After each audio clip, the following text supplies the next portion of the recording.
Hello everybody, welcome to Stan's Garage, your behind-the-scenes look at the IT industry, providing you with the necessary insights to maximize your technology investments. So if you've been following along, we are up to the 7th and next to last installment of a series I call Everything You Ever Wanted to Know About Managed IT Services.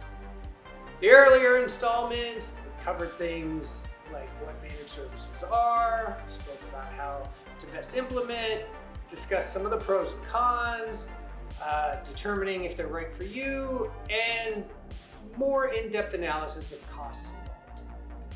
Last time out, I talked about what you can expect upon starting that contract with your MSP and what's covered.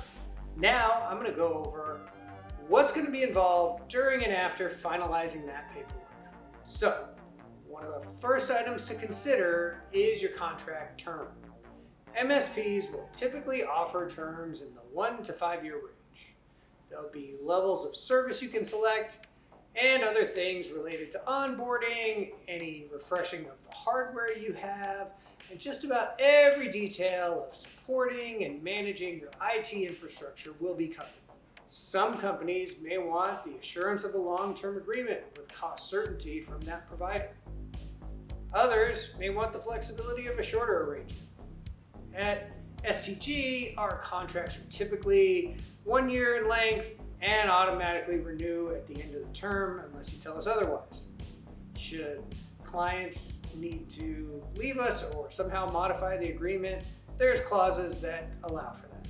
These agreements really go both ways and should be a win-win for both the provider and client. You get the benefit of consistent and reliable IT in an era where you really can't be without it, and your provider gets to build a stable practice supported by great customers like you. Now, the next item of note is also fairly straightforward. How do you actually reach out for support when you need it? So now that you've got someone to take the burden of dealing with technology needs off your hands, you've still got to let them know when you need something done. Now, while your MSP has tools in place to let them detect and proactively deal with many issues that arise and perform routine maintenance, there'll still be many times when you'll reach out to your IT provider for support. Typically, you reach out to your MSP via email or phone, and nowadays there are customer portals where you can open a support case as well. Based on the problem, it'll either get solved remotely or a tech will get dispatched to your location to troubleshoot the matter in person. The severity of the problem will often impact just how quick a response you can expect, and that will be highlighted in your contract.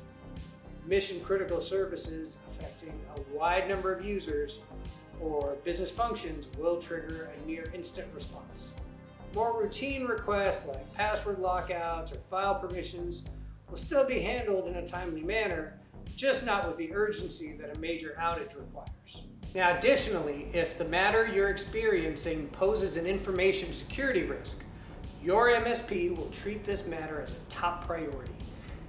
These days, with cyber attacks being so prominent, you can't take these sorts of threats seriously enough. Oftentimes, you can expect workaround solutions while your MSP gets to the heart of the original problem. But you can rest assured that your issues are being tracked and will be resolved as quickly as possible. Realistically, all these factors come into consideration when determining response.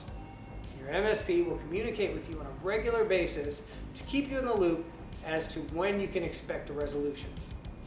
So, what if you've got a problem that occurs outside of regular business hours? It's not like we can all count on issues to happen between 9 to 5. But your MSP is going to be well equipped with a means for you to submit requests at any hour, even if it's just their standard email support mailbox that'll generate a support case. Many will have a special 24-hour phone number that you can call for truly urgent matters. We like to call the bat phone. As an MSP client, at least for our clients, you're welcome to make after-hours requests on the emergency line if you feel it's necessary. Now, here's where I'll give you a bit of behind-the-curtain look and a word of advice. If it's not a true emergency, I'd really recommend saving it for regular business hours. Sure, you can log a support request, but unless the incident will cause some serious business losses, don't treat it as if it's an emergency. And for a second little tidbit, if you're going to throw tags like urgent, high priority, or ASAP on every request you submit, the tech team will probably go ahead and treat it just like any other support request you submit. Try and use those words a bit more sparingly, and you'll be surprised at just how quickly everything gets handled, particularly when it's an actual emergency. So, if you do feel the need that you have to call in after hours, here are some additional things you should keep in mind. First, make that request via phone call. If it's a true emergency happening off hours, any on-call technician probably isn't monitoring the incoming support requests. Heck, he or she is probably sound asleep, but available if necessary. Number two, keep in mind that 24/7 support isn't included in all support plans. In fact, unless you're on our most comprehensive plans, it's a separate billable item, which would be outlined in your contract.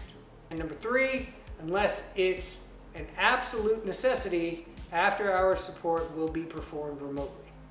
This should be fairly obvious, but if something happens out of hours, it'd be best for everyone if the engineer on call and the person making the request don't have to get down to your office to resolve the matter. In the event that it will require a field trip for everyone, your MSP will be there to make it happen. Four, out-of-hours calls are handled on a best effort basis. We do employ a 24/7 call center for these matters, but if something happens at 3 a.m., it may take a moment for the on-call engineer to get ready and respond to this request. In any event, your emergency will be addressed and dealt with in the most expedient manner possible. Ultimately, it's up to you to decide what your contract will include, and that'll determine how you interact with your MSP on all matters, regardless of priority. So, that's going to cover the majority of ways you'll be interacting with your MSP once you've finalized your agreement. I hope you found all this useful and would love to know if you have any other questions or think there are other items I should have discussed more in depth. Remember to like, comment, and subscribe, and I will catch you on the next one.